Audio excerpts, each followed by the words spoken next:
ایران میں لگی ہوئی جنگ پھیلنا لگی ہے، وہ اس نے بہت سے علاقوں کو، بہت سے ملکوں کو لپیٹ میں لینا شروع کر دیا ہے۔ یہ جنگ کہاں تک جاری ہے، یہ کیا گل کھلائے گی، یہ کہاں کہاں جائے گی، اس کے علاوہ کہ امریکہ بے اعتبارہ ہو گیا، امریکہ کی ساکھ ڈوب گئی، ایویڈنس کے ساتھ اس بارے میں بتاؤں گا۔ اور پھر یہ کہ کیا واقعی چین اور روس اس جنگ میں کود رہے ہیں۔ تو ان سب خبروں کے ساتھ، اہم خبروں کے ساتھ حاضر ہے میاں طاہر۔ تو سب سے پہلے تو میں آپ کو بتاؤں کہ یہ جو جنگ ہے اس نے اپنا پھیلاؤ شروع کر دیا ہے، اور وہ کیسے کیا ہے کہ ابھی یہ خبر آئی ہے کہ قطر میں امریکی ایمبیسی نے کہا ہے اپنے لوگوں کو کہ وہ شیلٹر میں رہیں، یعنی کہ وہ بنکرز میں رہیں، وہ باہر نہ نکلیں جب تک ان کا دوسری ہدایت نہیں آ جاتی۔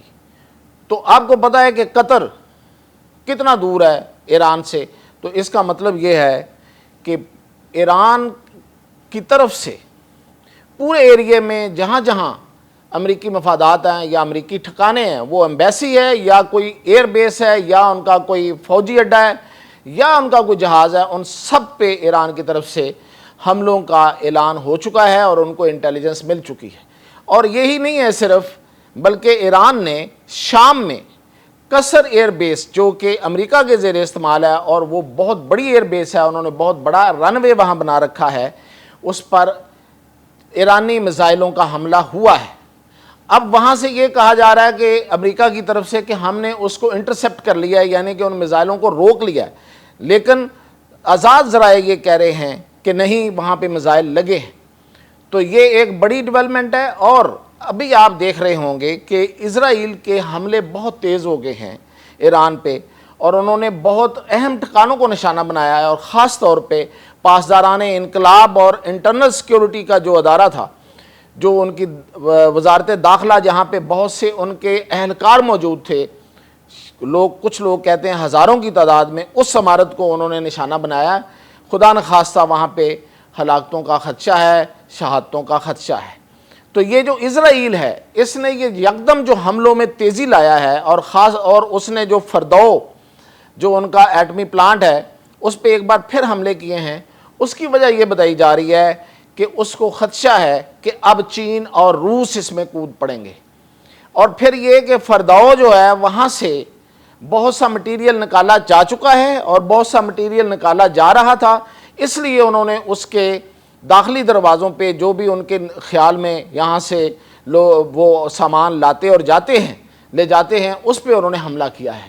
لیکن ان کو کتنی کامیابی ملی ہے یہ تو ابھی کچھ نہیں کہا جا سکتا، کیونکہ امریکہ کی طرف سے جو حملہ ہوا تھا اس میں تو بڑی کامیابی کے کوئی شواہد ابھی تک نہیں ملے، نہ امریکہ اس کو پیش کر سکا، نہ وہاں سے انہوں نے کوئی انٹیلیجنس کلیکٹ کر کے ابھی تک بتا سکے ہیں۔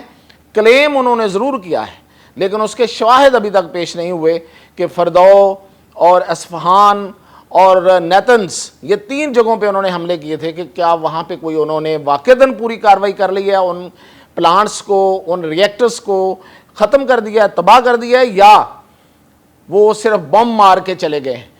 تو یہ اب تک جو صورتحال ہے وہ اس میں ایران جو ہے، وہ اس میں کوئی شک نہیں ہے کہ ایران کے پاس ایئر فورس نہیں ہے، اور اس کی وجہ سے جو اسرائیلی جہاز ہیں وہ دندناتے پھر رہے ہیں ایران کی فضاؤں میں اور اپنی کارروائیاں کر رہے ہیں، لیکن ایران کا جو میزائل اٹیک ہے وہ کسی صورت رکنے نہیں پا رہا، اور اس نے جو ابھی جو اٹیک کیے ہیں اسرائیل پہ، اس نے اچھے خاصی وہاں پہ تباہی لائی ہے۔ اچھا، اب یہ بات اس طرف لاتے ہیں کہ روس اور چین کب کودیں گے۔ دیکھیں، چین اور روس کے، اور خاص طور پہ چین کا جو مفاد ہے اس وقت، وہ 2 طرح سے ہے۔ ایک تو اگر آبنائے ہرمز بند ہوتی ہے تو چین کو بھی سب سے زیادہ جو تیل ہے وہ اسی رستے سے ملتا ہے، تو ظاہر ہے چین افیکٹ ہوگا۔ چین ایک مینوفیکچرنگ جائنٹ ہے، یعنی کہ وہ پیداواری جن ہے، وہاں پہ دنیا کا بہت سا سامان وہاں پیدا ہوتا ہے، اور آپ کو پتہ ہے کہ تیل ایک انرجی کا بڑا سورس ہے، تو وہ اگر نہیں ملتا تو چین کی پروڈکٹیوٹی جو ہے وہ متاثر ہوگی۔ اور پھر یہ کہ چین کا جو ریلوے سسٹم ہے جو ایران کے اندر بچھا ہوا ہے، جس کے ذریعے اس نے یورپ کے ساتھ اپنا ریل ٹریک اور ریل لنک بنایا تھا، ظاہر ہے کہ وہ بھی خطرے میں ہے۔ اور پھر یہ کہ اگر رجیم چینج ہوتی ہے وہاں پہ تو نئے آنے والے لوگ جو ہیں وہ کون ہوں گے، کس طرح کی حکومت ہوگی یا نہیں ہوگی۔ ایران کے اندر بھی میں آپ کو ایک بات بتاؤں، اس وقت جو لوگ باہر بیٹھے ہوئے مختلف انداز میں سوچ رہے ہیں، ان کو یہ بھی پتہ ہونا چاہیے کہ ایران کے اندر اس وقت ایک سوچ ہے، وہ یہ ہے کہ اگر یہ جو اس وقت لوگ بیٹھے ہوئے تھے جن کی حکومت تھی وہ اچھے نہیں تھے تو پھر جو نئے لوگ ہوں گے وہ کیسے ہوں گے۔ یہ ایک بہت بڑی سوچ وہاں پیدا ہو گئی ہے، کیونکہ ان کے خیال میں لیبیا، عراق کی مثالیں ان کے سامنے ہیں کہ وہاں پہ جب بھی انہوں نے حکومتیں تبدیل کرنے کی کوشش کی امریکہ نے، اس کے نتیجے میں ایک کیوس آیا، ایک وہاں پہ ایک سوائے اس کے کہ لوگوں میں پریشانی اور ان ملکوں میں تباہی آئے، اس کے علاوہ کچھ نہیں ہوا، کوئی حکومت سٹیبل نہیں آئی، کوئی استحکام نہیں آ سکا۔ وہاں آج بھی وہ لوگ جو ہیں وہ پریشان حالی ہیں اور بلکہ زیادہ پریشان حالی کا شکار ہیں۔ تو اس لیے ایرانی یہ سوچ رہے ہیں کہ یہ حکومت جس طرح کی بھی تھی، حکومت تو ہے، اور اگر یہ چلی گئی تو پھر پتہ نہیں کیا ہوگا۔ تو اس کیا ہوگا کے حوالے سے پوری جو ایرانی قوم ہے وہ اس میں اکثریت جو ہے وہ اس سوچ پہ متفق ہے کہ اسی رجیم کو رہنا چاہیے، اور رجیم چینج کا جو فارمولہ اس پہ ہم کسی صورت عمل درآمد نہیں ہونے دیں گے، اور چین بھی یہی چاہے گا اور روس بھی یہی چاہے گا۔ اب یہ جو اسرائیل کی تیزی ہے حملوں میں وہ اسی وجہ سے ہے کہ اس کو یہ نظر آ رہا ہے کہ شاید یہ دونوں طاقتیں فوری طور پہ اس معاملے میں کودنا پڑیں، اور وہ اقوام متحدہ کی حد تک تو پاکستان، روس اور چین ایک پیج پہ ہیں کہ اس پہ بند ہونے چاہیے یہ جنگ۔ اب باتیں ہیں کہ امریکہ کے ساتھ کیا ہو رہا ہے۔ امریکہ کی ساکھ ختم ہو چکی ہے، بے اعتبارہ ہو گیا ہے۔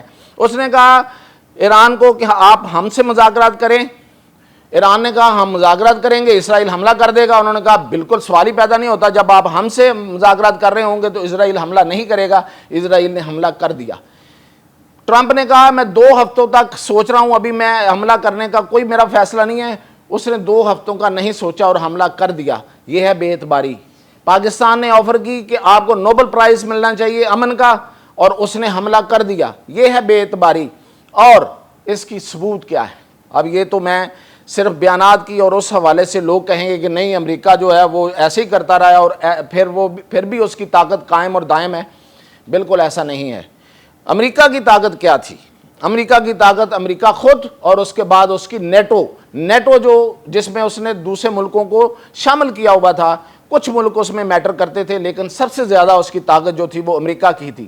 اسی نیٹو فورسز کے ذریعے وہ پوری دنیا میں اپنا اس نے ایک ٹیرر بنایا ہوا تھا اور ایک خوف تھا، اور جا کے وہ حملے کرتا تھا۔ نیٹو بکھر چکی، یہ میں آپ کو خبر دے رہا ہوں کہ نیٹو بکھر چکی ہے۔ نیٹو سے خود امریکی نکل آئے ہیں، اور اس کی جو فوجیں زیشوف یعنی کہ پولینڈ کے اندر جو فوجیں تھیں نیٹو کے تحت اس نے نکال لی ہیں، اور اب صرف اور صرف زیلنسکی کو، یوکرین کے زیلنسکی کو لڑنا پڑے گا خود آخری دم تک، اور اس سے ہاتھ کھینچ لیا ہے۔ اور دوسری طرف یہ ہوا ہے کہ جنوبی کوریا نے یہ فیصلہ کیا ہے کہ نیٹو کے آئندہ جو اجلاس آنے والا ہے اس میں وہ شریک نہیں ہوگا۔ وہ کہتا ہے کہ یہ جو صورتحال بنی ہوئی ہے ایران اسرائیل کی، ان حالات کے ہوتے ہوئے ہم نیٹو کا حصہ نہیں بننا چاہتے۔ اور پھر یہی نہیں ہے بلکہ یہ کہ نیٹو سے نہ خود امریکہ خود نکلا ہے، یورپین بھی جو ہیں وہ اس میں جو بدزن ہے۔ تو اس وجہ سے نیٹو اس کی طاقت ختم۔ امریکہ کی خود اپنی طاقت کیا تھی؟ امریکہ کی طاقت تھی دوسرے ملکوں کی بنا پہ، دوسرے ملکوں کے اوپر چدراہٹ پہ، وہ بھی ختم ہو رہی ہے۔ وہ کیسے؟ وہ میں بتاتا ہوں۔ وہ دیکھیں کہ جرمنی اور اٹلی، امریکہ کے بعد امریکہ کے جو ریزروز ہیں، جو ذخائر ہیں اس کے دولت کے، اس میں جو پہلے نمبر پہ امریکہ کا اپنا سونا ہے، اور دوسرے نمبر پہ جو سونا اس نے رکھا ہوا ہے وہ جرمنی ہے۔ جرمنی نے اس کے ہاں سونا رکھوایا ہوا تھا، اور تیسرے نمبر پہ اور بہت سے ملکوں نے رکھوایا ہوا ہے۔